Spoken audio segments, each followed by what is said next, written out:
Assalamualaikum warahmatullahi wabarakatuh. Selamat berjumpa kawan sebuah legenda. Kali ini saya akan membawakan cerita untuk kalian dengarkan. Sebelum mulai ke ceritanya, saya mohon untuk dukungannya dengan cara like, komen, dan subscribe-nya agar lebih bersemangat lagi membacakan cerita-cerita seru tentang seputaran misteri. Oke, langsung saja kawanku, kita masuk ke alur ceritanya yang berjudul Tersesat di Kerajaan Lelembut, Dawuh Rani.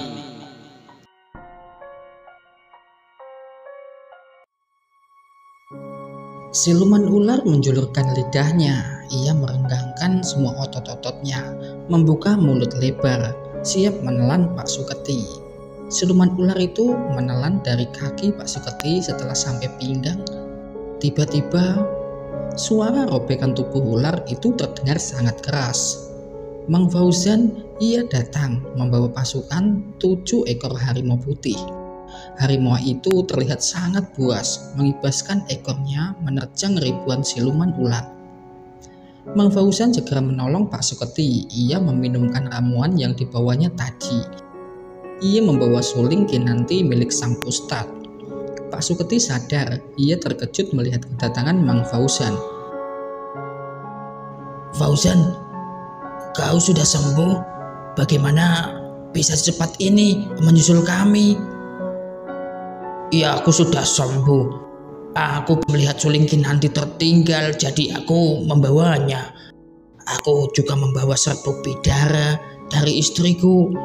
Arwah eyangku membantuku menyusul kalian. Terdengar berita jika kalian dalam bahaya, terutama Anda, Pak Suketi.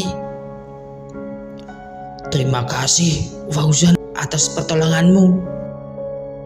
Siluman harimau putih tak bisa lama-lama membantu. Mereka ada ritual di alamnya. Lalu, di mana yang lain? Mereka di dalam, San. Mencoba menyelamatkan Abdi. Aku tahu kau tak bisa memainkan suling kinanti, bukan? Akhirnya suling kinanti dimainkan Pak Suketi setelah siluman harimau putih kembali ke alamnya, sedangkan Mang Fauzan ikut masuk ke dalam kerajaan. Pak Suketi ternyata punya pengalaman memainkan suling pengendali ular. Ia sangat lihai. Terlihat semua ular menjadi takluk dan menari seiring nada suling. Hal ini menyebabkan pengendali siluman ular marah karena suling kinanti lebih ampuh dan lebih hebat. Ia membanting sulingnya dan memanggil bala bantuan agar merusak konsentrasi Pak Suketi. Buta Ijo, datanglah. Beri pelajaran pada manusia bodoh itu. Seketika datanglah sesosok buta ijo, berbadan kekar tanpa baju, hanya menggunakan celana dan kolor warna hijau. Menyeringai membuat siapapun akan merasa takut. Ia menyerang dari belakang. Pak Suketi tidak tahu, sekali pukulan Pak Suketi terbanting jauh. Suara pukulan diikuti suara teriakan Pak Suketi. Ia terbanting dan masuk lumpur hisap. Tolong! Suara teriakan Pak Suketi namun tak terdengar oleh ustadz dan lainnya dari dalam kerajaan. Buto Ijo tertawa puas. Ia tak perlu mengeluarkan tenaga. Sebentar lagi manusia itu pasti akan mati. Lumpur hisap sangat kuat dan pasti mematikan. Pak Suketi berdoa dalam hati memohon pertolongan pada Allah. Suling kinanti masih genggaman tubuhnya. Perlahan masuk dari lutut, pinggang, perut, dan dada hingga ke lehernya. Ia pasrah jika ini sudah takdirnya harus mati. Ia hanya berdoa agar jadi mati syahid. Terdengar suara panah menusuk rongga dada buta ijo. Beberapa siluman juga terkena panah. Ternyata itu adalah pasukan jin yang dibawa kakek dan Sabita. Dengan segera pasukan ahli pemanah mengambil alih melawan pasukan ular. Kakek dan Sabita menolong Pak Suketi. Sekali tarik, Pak Suketi bebas. Ajian penarik lumpur hisap hanya dikuasai kakek dan sang ratu Dawuh Rani. Untung saja kakek segera datang. Pak Suketi heran. Ia tak mengenal lelaki tua itu dan kelinci aneh tersebut. Namun ia sangat senang dengan pertolongan yang baru saja ia dapatkan. kembali memainkan suling itu agar pasukan ular bertempur sambil menari. Itu akan membuat kekuatan mereka melemah. Kakek meminta kepada Pak Suketi. Suling kembali dimainkan, ular menari. Para jin dengan mudah menumpasnya. Kakek dengan gesit menyembelih kepala ular satu persatu. Akhirnya kemenangan berpihak. Depan halaman kerajaan penuh percikan darah siluman, berwarna hitam pekat dan berbau amis. Semua ular telah mati. Ayo, kita masuk ke kerajaan. Waktu tinggal sedikit lagi, kata Sabita. Mereka masuk dan bergabung bersama Ustadz dan Arif serta Mang Fauzan. Mereka berdiskusi mengatur siasat. Jin Sailendra dan Ihsan diam-diam menyusup ke inti kerajaan. Itu Ihsan, bunga puspa emas dijaga oleh Punggawa dan Panglima. Aku takut. Bagaimana cara mengambilnya? Terdengar suara lonceng berbunyi, semua lelembut segera pergi. Itu adalah pertanda bahwa ada penyusup yang masuk. Situasi sepi. Ihsan segera mendatangi bunga puspa emas. Wah, sungguh berkilau dan sangat indah. Ihsan memetik satu kelopaknya, melipatnya lalu memasukkan ke dalam sakunya. Ayo, cepat pergi sebelum mereka menyadari. Ihsan tertarik melihat sebuah benda berbentuk kalung cangkang keong berwarna hitam pekat, seperti ada yang membisikkan agar ia membawa benda itu. Ihsan membawa benda itu, memakainya di leher. Sailendra dan Ihsan keluar. Tiba-tiba sebuah lorong kerajaan terlihat Pak Suketi, Ustadz, Mang Fauzan, kakek dan Sabita. Mereka segera menghampiri. Aku dan Jin Sailendra berhasil mendapatkan bunga puspa emas ini. Bagus Ihsan, kerja yang bagus. Dari tempat ritual, sang ratu mendapatkan kabar semua siluman mati. Ratu sangat geram. Ratu seketika memanggil tabib kerajaan. Tabib, aku tahu bagaimana caranya. Bangkitkan kembali semua siluman ular. Tapi Gusti, itu perkara sulit, apalagi jika kepala mereka sudah terpenggal. Terserah apapun caranya yang kau lakukan, cepat lakukan. Baik Gusti, maaf. Cara yang paling cepat dan mudah adalah membuat ramuan dari bunga puspa emas. Gusti, hanya itu cara satu-satunya. Situasi sangat gawat. Baiklah, aku izinkan kalian. Lakukan segera, buatkan ramuan itu. Para tabib segera kocar-kacir mencari cara secepatnya membuat ramuan, menyatukan kecerdasan setiap tabib. Setelah sekian lama ramuan selesai, mereka memercikan di tubuh siluman ular. Mereka kembali menghadap sang ratu. Ampun Gusti, perintah telah dilaksanakan. Tinggal menunggu waktu mereka akan bangkit kembali. Baik, kerja yang bagus. Sekarang, ayo kita bersiap. Ritual akan segera dimulai, serta hukuman pancung bagi Kuranti yang pengkhianat itu. Semua bersiap, api obor dinyalakan, bunga melati putih sekeranjang telah dibersihkan.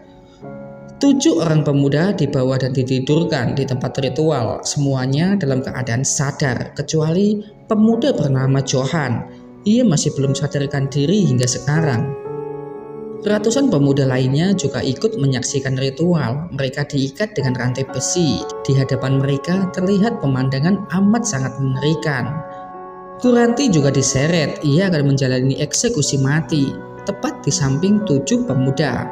Tangan dan kakinya diikat ke sebuah tiang, dijaga oleh para algojo yang kuat. 1 jam lagi, tepat purnama penuh. Aku tak sabar menanti ritual sakral ini. Ihsan dan Sailendra ditugaskan untuk masuk ke tempat ritual. Semoga saja siasat ini berhasil. Mereka harus berhati-hati karena jika salah tindakannya, nyawa taruhannya. Pergilah Ihsan, kau akan menjadi pancingan lelembut. Berhati-hatilah, ingat kataku. Ingat tugasmu, Kau harus bisa memberikan abdi kelopak bunga itu. Sedangkan kau, Sailendra, jaga Ihsan, kata Pak Suketi mengingatkan. Sesuai rencana awal, siasat baru untuk menyerang lelembut sudah tersusun, tinggal pelaksanaannya. Semoga bisa lancar dan tak ada yang tertangkap. Ihsan dan Sailendra pergi, yang lainnya mengamati dari jauh. Berkat Mang Fauzan mempunyai ajian ngilang rogo, mereka tidak terlihat para lelembut. Namun ajian ini mempunyai pantangan, tidak boleh tubuh mereka menyentuh lelembut. Walaupun hanya sehelai rambutnya, jika terjadi maka semua akan berbahaya. Ihsan berhati-hati, ia takut tersentuh lelembut. Tempat ritual sangat ramai, dipenuhi lelembut dan ratusan pemuda yang siap menyaksikan ritual. Ihsan berjalan perlahan, terkadang merayap agar tak tersentuh. Sailendra, ia mengubah tubuhnya menjadi kecil dan duduk di pundak Ihsan. Terlihat Abdi menggeliat, mencoba melepaskan ikatan. Begitu juga dengan pemuda yang lain. Ihsan tak menentu melihat kondisi tersebut. Belum lagi berada di tengah lelembut yang beraneka macam bentuk dan rupa. Bau amis menyeruak, membuat isi perut ingin keluar. Terlihat banyak wanita cantik, sangat cantik. Mereka duduk mendampingi seorang wanita bermahkota merah delima. Terlihat pula para al-Quju menyeramkan, sedang mempertajam pedang dan belati. Sungguh pemandangan yang sangat merusak mental. Ihsan takut, ia tidak konsentrasi lagi. Tak sengaja ia menyentuh wewe gombel di sebelahnya. Sontak saja Ihsan kaget dan berteriak. Ajian ngilang rogo rusak. Ihsan terlihat oleh lelembut dan sang ratu. Melihat kondisi ini, Sailendra segera pergi melapor pada yang lain. Bocah kurang ajar, bagaimana bisa kamu masuk ke sini? Mana temanmu yang lain? Biar kami habisi sekalian di sini.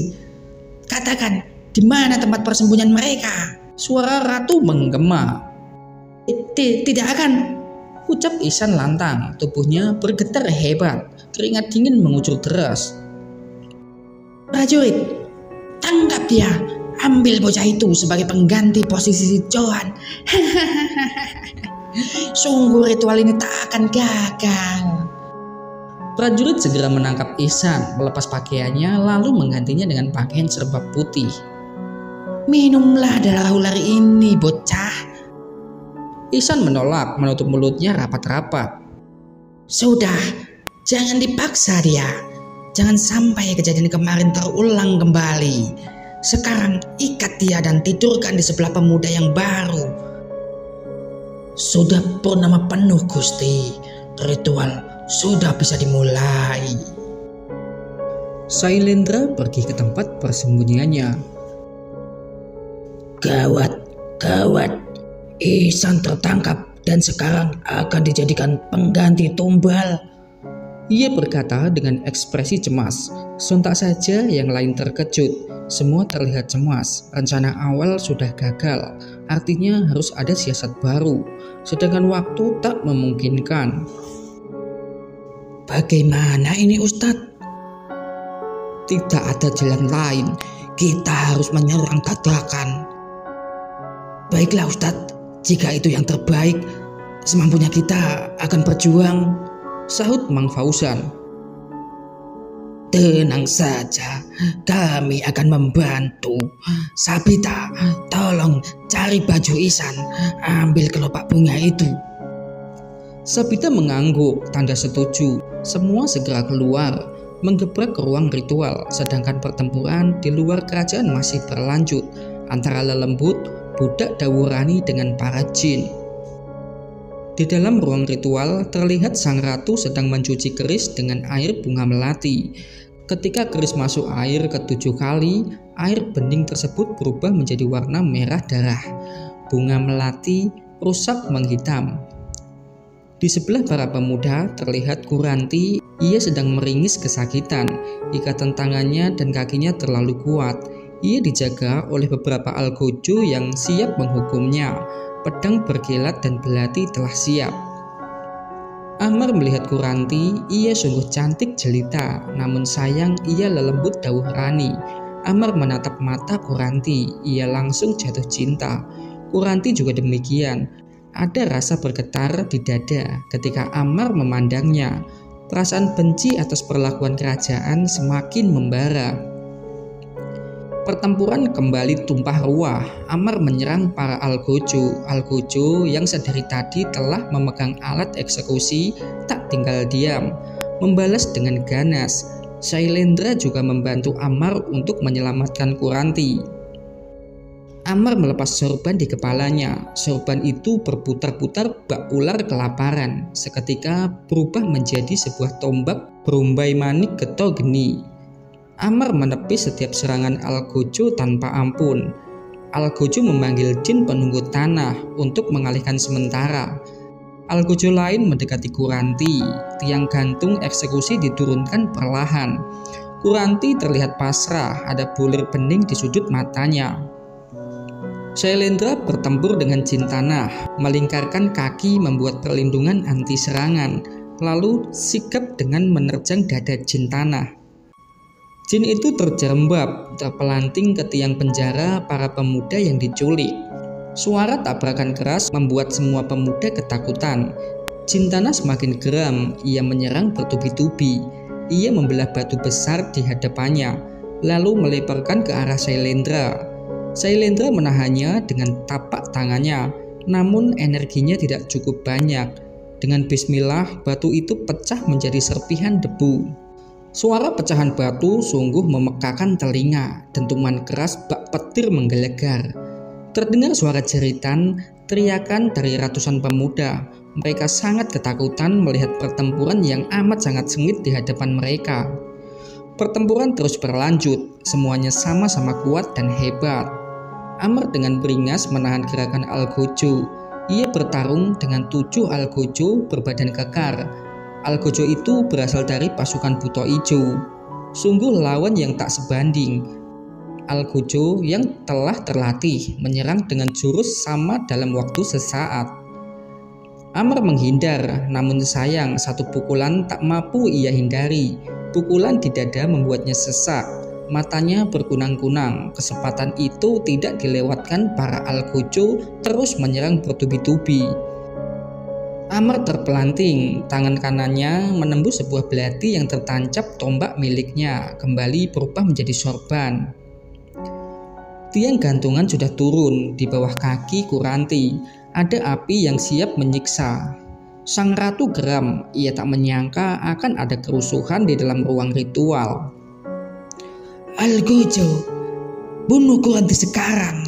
Aku sudah sangat muak dengan dia, seru sang ratu. Ustadz Arif, Pak Suketi, dan Mang Fauzan serta kakek masih bertempur melawan para panglima dan punggawa kerajaan. Serta ada pula jenis macan sosok lelembut lain berjumlah sangat banyak. Algojo membakar kaki Kuranti.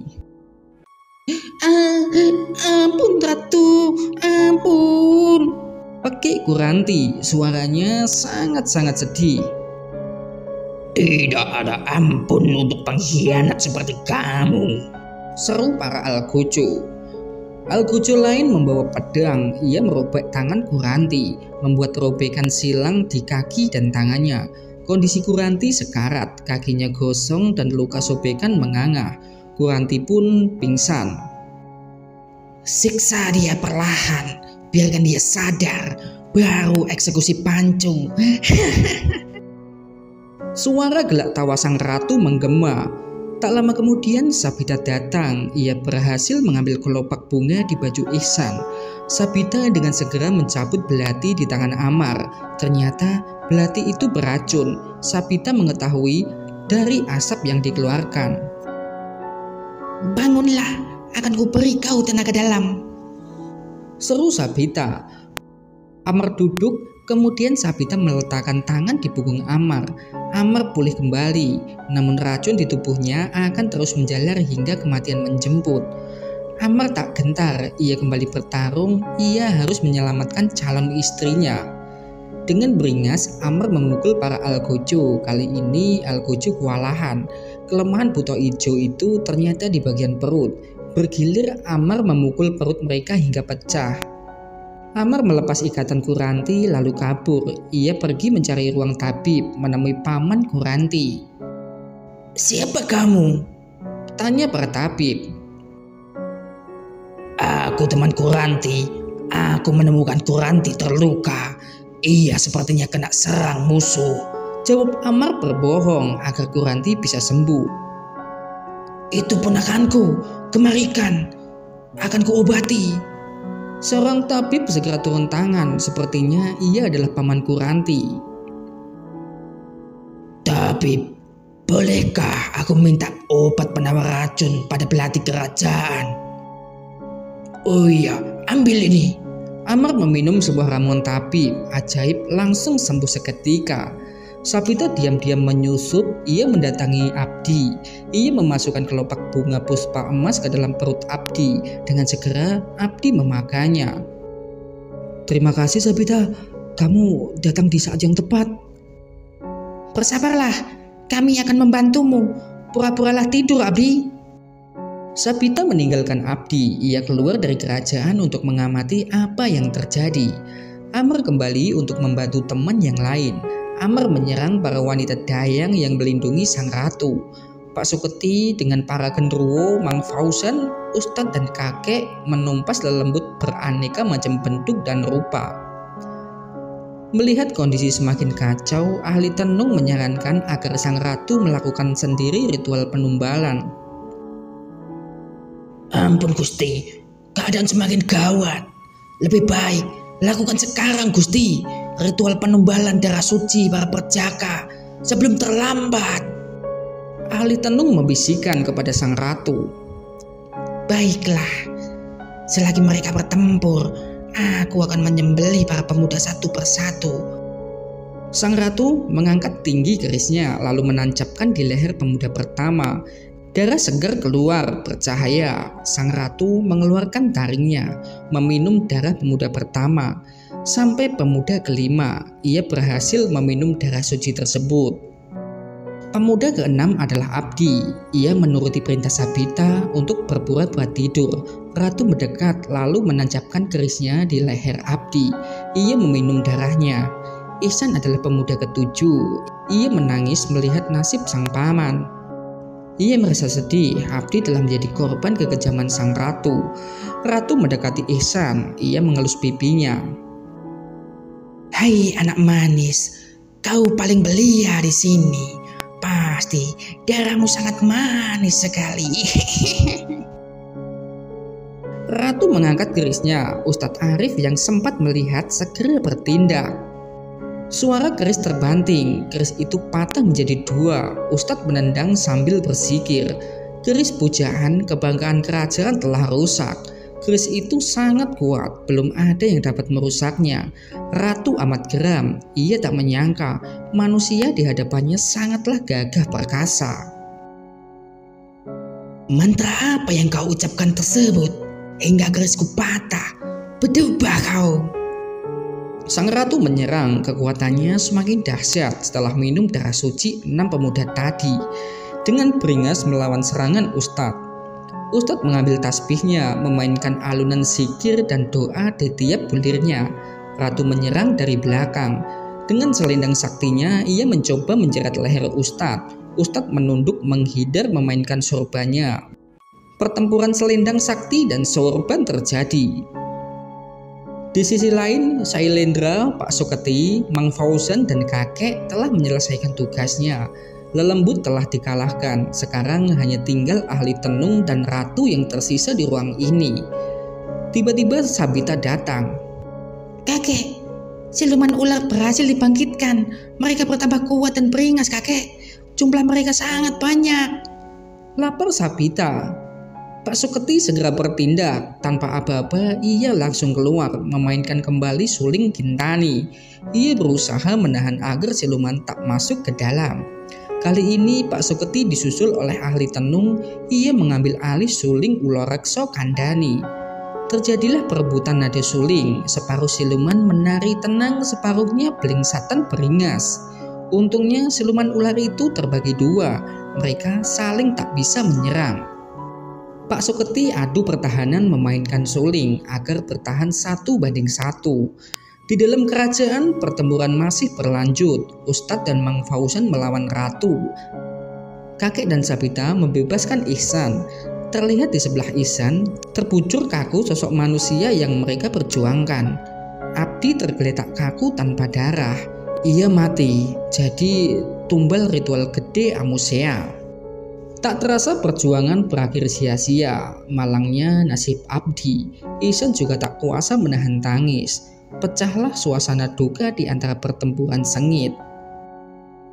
Paman, paman, bangunlah paman, paman.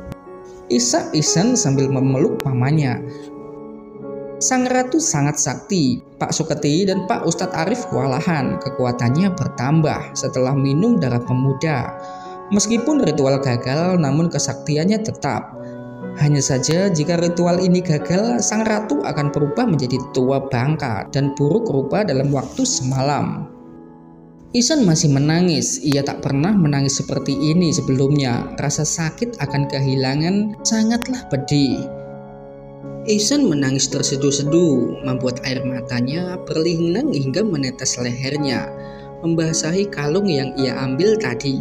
Tiba-tiba kaleng itu bercahaya putih berkilau. Kemudian datang sosok laki-laki tua berjanggut. Kakek dan Sabita hanya tersenyum. Siapa kau? Aku adalah buyutmu. Kau adalah warisan satu-satunya keturunanku yang akan mewarisi seluruh kekuatan generasi kita, Ihsan. Aku bangga padamu, Ihsan. Firasatmu sangat kuat, nak. Kalung yang di lehermu itu yang membuat sampai aku kemari. Selama ini kalung itu dicuri oleh ratu. Ia tak mau jika aku dapat menemukan keturunanku. Apakah kamu adalah buyutku yang bernama Tuanku Rajobara yang diceritakan ayahku? Iya, nak. Aku adalah Tuanku Rajobara, petapa dari Gunung Kembar Wisnuwandari. Ihsan segera memeluk buyutnya. Ia terharu. Bagaimana mungkin ini terjadi? Semua bagaikan mimpi. Terima kasih temanku, kau telah menemukan mereka, kata buyut Ihsan pada kakek dan Sabita. Kakek dan Sabita mengangguk sembari tersenyum ramah. Sekarang aku yang akan melawan sang ratu. Kalian pergilah ke telaga abadi, letaknya ada di sebelah timur kerajaan. Tak usah menangis lagi, Ihsan. Abdi akan selamat. Makanya aku memerintahkan dia menutup mata agar ia tak merasakan sakit.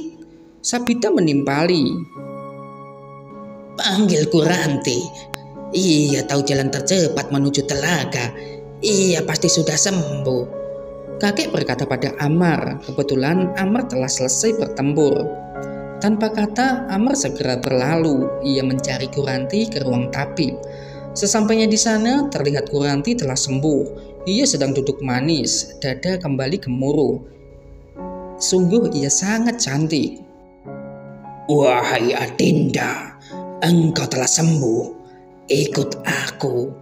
Kita harus segera membawa Abdi ke telaga abadi. Bantu kami temukan jalan tercepat, kata Amar. Ia terlihat menunduk malu menatap Kuranti. Baiklah, tanganmu terluka. Kita obati dulu yuk. Kuranti mengambil obat dari pamannya lalu diberikan kepada Amar. Seketika lukanya tertutup rapat. Ia pulih kembali. Sesampainya di ruang ritual, Tuanku Rajobara sedang bertempur dengan ratu. Kekuatan mereka seimbang. Terlihat beberapa bangunan kerajaan retak dan runtuh. Ayo, cepat, bawa Abdi. Jika Abdi hidup kembali, maka kekuatan ratu akan melemah, ajak Sabita. Mereka pergi menuju telaga abadi. Abdi digendong oleh kakek. Sabita dan Sailendra ia tidak ikut karena akan mengamati situasi. Ihsan dan kakek di depan, Kuranti di tengah, Amar paling belakang. Selama itu pula jantung keduanya berdegup kencang. Ada suara hati yang berisik merdu. Di antara binar dua belah mata memancarkan keabadian cinta. Bagaimana hati bisa berdusta? Bunga cinta bermekaran di rongga jiwa. Keajaiban cinta sungguh indah, waktu singkat penuh makna. Engkau adalah mahkota cinta, bertahtakan syarat, menempati ruang tertinggi dalam hati, menyelami dalamnya lautan rindu. Oh waktu, cepatlah berlalu, berikan detik terbaik. Akan kuasamkan cinta suci ini di depan Sang Maha Pencipta. Tiba-tiba Kuranti terpleset, ia terjatuh ke arah belakang. Sanggul rambutnya terlepas, berurai mesra berhelaian rambut hitamnya. Amar segera menangkap Kuranti. Beradu mata sepasang insan malu-malu hasrat cinta. Sejuknya jiwa tersapa Anala. Tenangkan jiwa dua hati yang saling mencinta. Telaga itu sangat bening, airnya wangi khas bunga mawar. Segera kakek dan Ihsan menyiram tubuh Abdi. Ketika siraman ketujuh, Abdi membuka matanya. Ihsan memeluk erat sang paman. Ia menangis tak menyangka bisa kembali melihat Abdi membuka mata. Situasi sangat haru, mereka kembali pulang menuju kerajaan. Selama perjalanan, Amar menceritakan semua yang terjadi pada Abdi. Terima kasih ya kalian. Kalian semua kesini hanya untuk menyelamatkan jiwaku. Kami senang paman hidup kembali. Pasti kekuatan sang ratu akan melemah sekarang. Sesampainya di kerajaan, terlihat sang ratu tidak cantik lagi. Ia berubah buruk rupa dan sangat tua. Ia masih bertempur dengan tuanku Rajo Bara. Ustadz Arif dan Mang Fauzan terlihat sedang duduk bersila sambil berzikir. Mereka sempat kehabisan energi ketika bertempur dengan ratu. Ayo, kita bantu tuanku Rajo Bara. Kekuatan kita bersatu untuk mengalahkan lelembut itu. Mereka serentak melawan ratu, kecuali Sabita dan Shailendra. Mereka keluar untuk membantu Pak Suketi. Sedangkan Ihsan dan Abdi mencoba membuka kunci penjara para pemuda yang diculik. Mereka dihalangi oleh para lelembut wanita. Namun Kuranti segera turun tangan. Ia menahan gerakan lelembut lain untuk menyerang Abdi dan Ihsan. Terjadi pertempuran sengit. Sanggul Kuranti terlepas ketika menuju telaga tadi, membuat lelembut lain menarik rambutnya. Kuranti segera mengambil pisau yang terselip di pinggangnya. Suara rambut Kuranti terpotong. Ia sengaja memotong rambut kesayangannya agar tak menghalangi ia bertempur. Tapi kerajaan punya firasat. Mereka keluar menuju ruang ritual. Terlihatlah apa yang terjadi. Di luar dugaan, para tabib membantu Kuranti menumpas lelembut lain. Kami sudah bosan jadi budakmu ratu. Kami ingin bebas.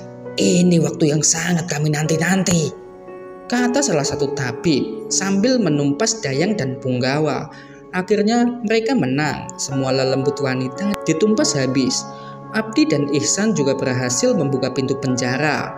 Para pemuda semuanya bebas, sujud syukur bersama. Bukankah kau pemuda yang telah mati tadi? Tanya salah satu pemuda pada Abdi. Iya, aku pemuda itu, namun selamat karena makan kelopak bunga puspa emas itu. Jika mandi di telaga abadi, aku akan bisa hidup kembali. Sekarang semuanya baca ayat kursi bersama agar ratu terkutuk itu bisa terkalahkan, seru Ihsan. Semua pemuda membaca ayat kursi. Yang tidak hafal membaca doa yang ia pernah pelajari. Sang ratu melemah, ia terjatuh. Kesempatan itu digunakan Ustadz Arif untuk menyerang. Ustadz melakukan gerakan memukul dengan tasbihnya, bagaikan pecutan cahaya menepis tubuh sang ratu bertubi-tubi. Suara jeritan sang ratu menggema disertai tubuhnya yang terbakar menjadi debu. Mereka semua bersujud, mengucapkan syukur yang kedua kalinya. Mereka keluar dari kerajaan. Terlihat di luar kerajaan siluman ular menghilang karena sang ratu telah mati. Ayo, keluar cepat. Kerajaan akan runtuh ini, seru tabib paman Kuranti. Semua berlari meninggalkan kerajaan. mereka berhenti di hutan menatap hancurnya kerajaan yang megah itu.